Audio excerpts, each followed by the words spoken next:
Salut, c'est Chaman de Ludovox. Nous sommes toujours au Festival international des jeux de Cannes, pour le stand édition 2016. Et je suis sur le stand de lui-même avec monsieur Philippe Despalières. Bonjour, comment vas-tu? Je vais bien, bonjour.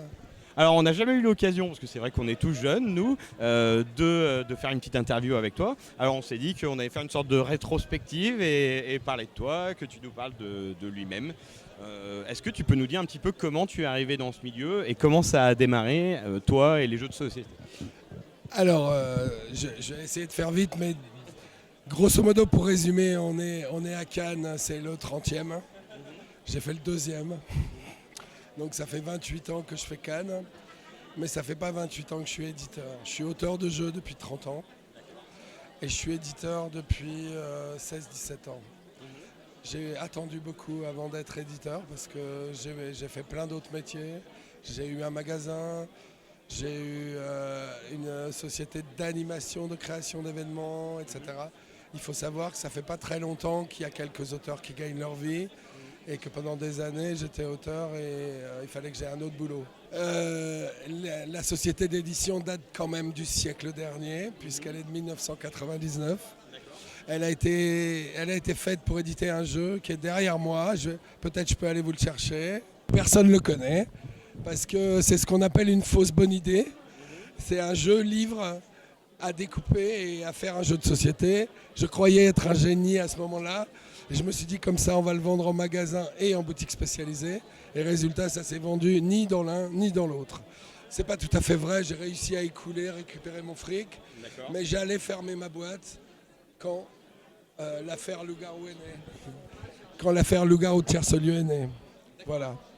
Et, ça, c'était en quelle année, du coup, le Loup-Garou de Tierce-Lieu? Le Loup-Garou, on bosse dessus à la fin des années 90 et il sort en 2001 officiellement. Mais avant, on avait quelques boîtes qu'on se passait sous le manteau. Les premières boîtes, comme je m'étais planté sur le précédent, les premières boîtes, on les faisait à la main. On avait des séries de 100 exemplaires. Tous les éditeurs nous l'avaient refusé. Il faut savoir que j'ai commencé par démarcher les éditeurs avec les loups-garous et les mecs me disaient t'es un malade. Le jeu c'est 2 à 4 ou 2 à 5 ou 2 à 6, pas plus. Aujourd'hui, pour tous les gens, ça semble évident qu'on peut faire des jeux de groupe, mais il faut vous mettre dans cette époque. À cette époque, tout le monde nous prenait pour des fous. Asmodée a refusé le jeu, plein d'autres éditeurs ont refusé le jeu. Ils ont essayé de me décourager de le faire en pensant que j'allais complètement me planter. Faut se dire à l'époque, une petite boîte qui valait quand même à l'époque pas 10 euros, parce que quand il est sorti, les euros n'existaient pas. Avec 32 pages de règles, pour 8 à 18 joueurs, ils m'ont dit mais tu es suicidaire. Et à cette époque-là, au niveau du genre de jeu qu'il y avait en face, autour, sur le marché, c'était quoi? Il y avait quelque chose qui se dégageait il n'y avait rien. Il n'y avait pas un seul jeu de groupe à l'époque. On était... Ah non, rien. Essayez de revoir en arrière ces jeux-là, il n'y en avait rien. Il y avait des jeux comme Elixir qui pouvaient se jouer à quelquefois 8, mais ça partait du jeu de société traditionnel. Il n'y avait pas de grands groupes de joueurs. Dans aucun des jeux, c'était le cas. Après, c'était des jeux qu'on tirait en disant vous pouvez être en équipe ou des choses comme ça. Mais la plupart des jeux après qui se sont surdimensionnés en groupe, c'est après nous. La petite boîte carrée, la première petite boîte carrée, c'est celle des loups-garous. Il n'y en a pas une avant. Et qu'est-ce que j'ai fait?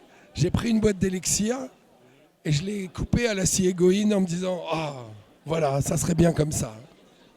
Et selon toi, qu'est-ce qui a fait que ça a fini par marcher, par se faire connaître? C'est quoi? C'est du bouche à oreille? On sait toujours pourquoi ça n'a pas marché, on sait rarement pourquoi ça marche. S'il y a des explications. Je pense que déjà au niveau marketing, j'avais eu l'idée d'une petite boîte à 10 euros, j'avais anticipé. Je m'étais dit, les euros, qu'est-ce qui va paraître pas cher? Et je me suis dit, le billet de 10 euros, ça va être un truc facile. Deuxièmement, une boîte pas chère avec un jeu que tu joues à tout le monde, ça donne un truc viral. Et donc, les gens se la rachètent. Troisième chose, enfant, j'étais scout.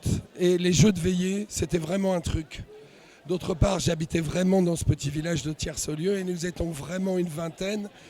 Et tout ça a été conjugué pour développer ce produit, quoi. Voilà. D'accord. Donc après ce petit tirage de Loup-Garou, du coup c'est passé quoi? T'as fait plus de tirages? C'est à quel moment que tu t'es relancé dans d'autres jeux en plus pour compléter?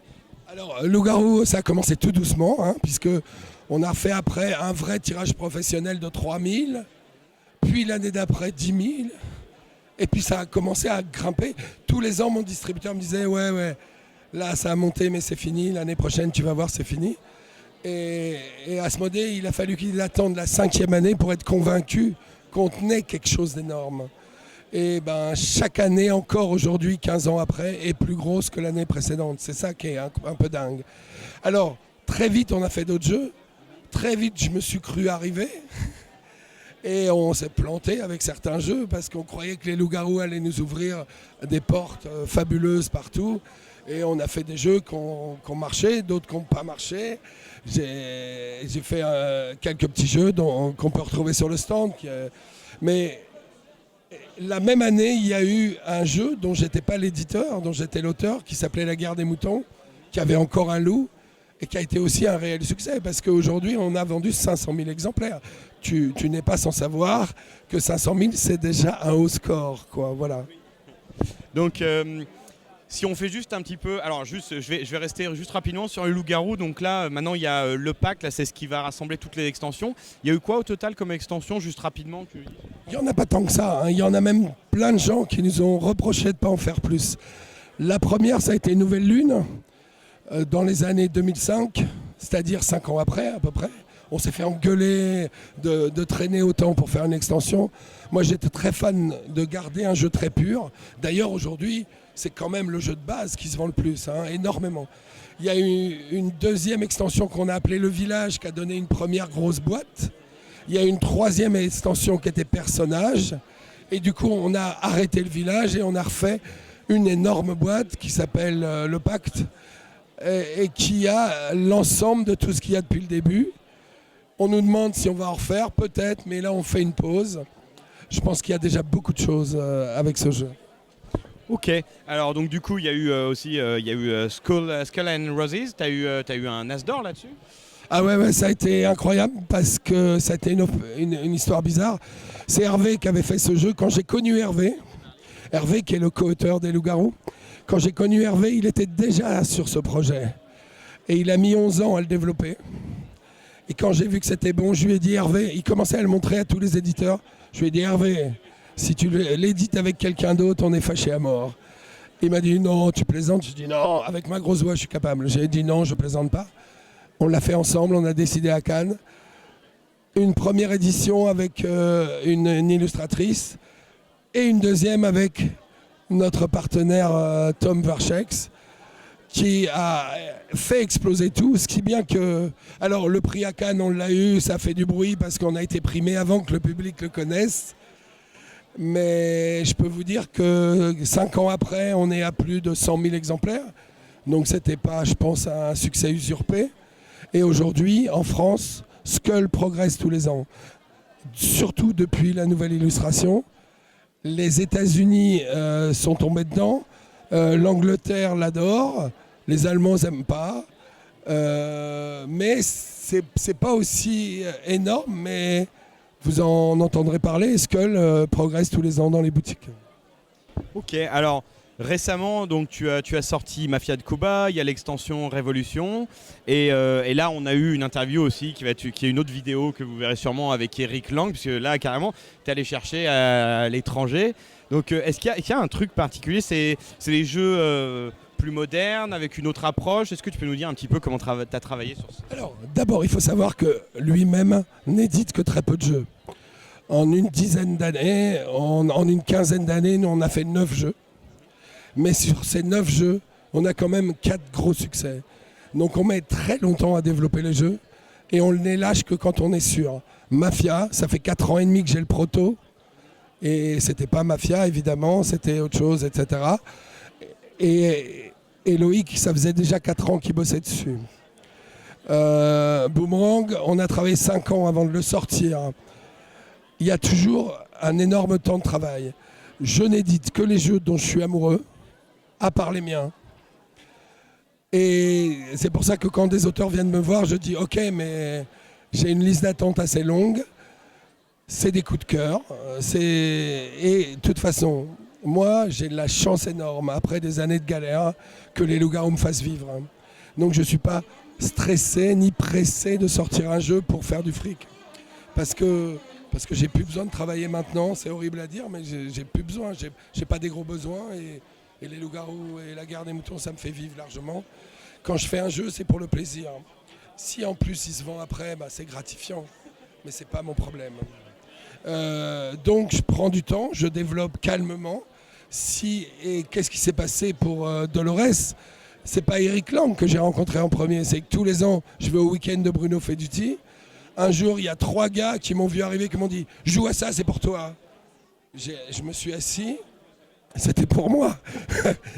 Et c'est des copains qui alors, c'est pas encore le final, c'est un prototype. Évidemment, je suis amoureux. Évidemment, je vais vous dire que du bien de ce jeu. En plus, quand j'ai été à la Toys Fair, quand j'ai été à Indianapolis, j'ai rencontré Vincent Dutray. On voulait tous les deux travailler ensemble, on ne se connaissait pas et paf, on a flashé quoi. Évidemment, là, c'est la meilleure période. On commence à recevoir les illustrations définitives. Je suis complètement fou. Je ne sais pas si ça va être un succès. Ça sent bon, il y a des bons bruits. Mais bon, effectivement, il y a Bruno Feduti, il y a Eric Lang. Eric Lang, c'est quand même beaucoup de jeux, Blood Rage, etc. C'est un garçon talentueux. Il était étonné d'ailleurs que des éditeurs mettent aussi longtemps à travailler. Ça fait déjà 3 ans que je suis dessus. Et on a fait 3 styles d'illustration différentes avant de trouver le vrai, quoi. Donc oui, c'est du temps. Ok, bah écoute, c'est chouette d'avoir un bel aperçu. Alors, on n'a pas parlé de tout, on va parler de La Guerre des Moutons 2, on n'a pas parlé de Romance Go Home, Boomerang rapidement, il y a encore plein de choses. T'as combien de jeux au total dans le catalogue maintenant, que tu continues à... Dans le catalogue d'éditeurs, on a une dizaine de jeux, mais moi je ne les abandonne pas. Tu vois, Boomerang, il a 5 ans, c'est pas celui qui se vend le mieux, mais je l'adore. Et on y jouera toujours sur nos stands. Est-ce que, au vu de l'évolution du marché, le développement, l'expansion du marché du jeu de société qu'il y a actuellement, dans les dernières années, avec les dernières sorties que tu as eues, avec Mafia de Cuba par exemple, ou même par exemple dans ceux à venir avec Dolores, tu vas changer tes méthodes de travail, tu vas essayer d'avoir une approche qui est un peu différente? Oui, forcément. Il y a plein de raisons. D'abord parce qu'il y a une vraie mondialisation du jeu de société. Et aujourd'hui, tu ne peux pas sortir uniquement d'abord dans ton pays, puis après, tu risques d'être recouvert. Deuxièmement, ma société de distribution est devenue un monstre. Ça s'appelle Asmodée et ils sont un peu partout dans le monde. Donc ça serait stupide de ne pas utiliser leur force de proposition. Mais ça me demande du coup de monter en rapidité, en exigence. C'est pour ça qu'on n'est plus un seul maintenant, on est 4. C'est pour ça qu'il faut préparer à l'avance. Ça n'empêche que je refuse de faire des plannings des années à l'avance. Là, je viens de décider que, ok, on sortait Dolores fin août, mais si jamais je vois qu'il y a une merde, j'annulerai. Parce que je ne veux pas laisser un jeu pas fini sur le marché, et parce qu'il y a tellement de jeux qui sortent que voilà. Quel est mon but? Mon but, c'est d'être le plus libre possible. Il faut savoir que je ne suis pas un chef d'entreprise au départ. Je suis un artiste, un auteur, qui a décidé de monter une entreprise pour influencer le plus possible ce qu'il fait. Je suis chef d'entreprise par obligation. Donc je ne suis pas un bon exemple. Mais moi, ce que j'aime, c'est développer mes jeux le plus loin possible, développer les jeux des copains, parce que maintenant je travaille beaucoup plus sur les jeux des copains que sur mes jeux. Mon rêve, c'est gagner du temps, que mes sbires fassent tout le sale boulot à ma place, que j'ai du temps pour lire, pour voir des films, pour retrouver l'inspiration, pour retravailler sur mes projets que j'ai dans les placards, j'ai jamais le temps.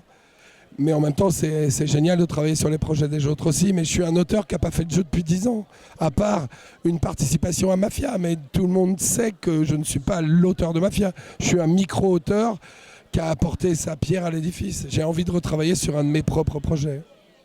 tu regrettes pas d'avoir finalement, avec ces choix-là, être parti là-dedans? Est-ce que tu es du genre à regretter ou pas du tout d'ailleurs? Il y a des moments où je le regrette, quand vous êtes avec un avocat, quand vous êtes dans un gros salon qui parle que de business, j'en ai ras le cul. Parce que moi, c'est les jeux qui me plaisent, c'est le développement, etc. Mais c'est un mal à payer pour une énorme liberté. Je suis libre. Si je voulais m'arrêter aujourd'hui de travailler, je pourrais. Donc c'est un bonheur extraordinaire pour un créateur. Je ne m'angoisse pas de mon loyer à la fin du mois. Pendant 20 ans, j'avais pas de quoi payer mon loyer. Je m'en rappelle, je suis un ancien pauvre, donc c'est vachement important pour moi d'avoir acquis cette liberté. J'accepte de payer pour ça, c'est-à-dire payer pour ça, avoir une vraie entreprise. Et je rêve de pouvoir être comme Hervé Marly, qui est un auteur, c'est tout, et qui vit grâce aux royalties des loups-garous, et qui fait ses projets, et qui n'a pas à gérer une boîte. Mais en même temps, je l'ai choisi. Mais en même temps, j'ai plus de pouvoir sur les jeux que lui. Donc, faut que je paye le truc en face, c'est normal. Merci Philippe de nous avoir permis de partager cette histoire sur lui-même et puis sur toi-même, sur ton parcours. Est-ce que tu veux dire un dernier mot? Ouais, merci à vous tous d'être là dans ce milieu. On se sentait un peu seul il y a 20 ans. Quand je me rappelle Cannes, qui était hyper chiant il y a 25 ans. Quand je vois ce que c'est aujourd'hui, j'ai parlé avec les Américains de FFG, ils n'ont jamais vu un salon comme ça. Je vous jure qu'Indianapolis, c'est géant, mais c'est pas aussi riche, c'est pas aussi beau. Il n'y a pas des gens de tous les âges, c'est que du geek. C'est que du geek. Alors que là, ils étaient étonnés qu'il y ait des familles, des enfants. Ouais, et grâce à vous, tous les médias qui viennent, grâce à tous les jeunes qui ont pris ce truc comme un passe-temps. Ouais, merci à vous, quoi. Bah, merci Philippe, et puis du coup on dit merci aussi à tous ceux qui nous suivent parce que c'est aussi grâce à vous qu'on a cette visibilité, qu'il y a des gens qui sont là dans ces salons, qui s'intéressent à notre passion. Donc merci à tous de nous suivre et à bientôt sur Ludovox.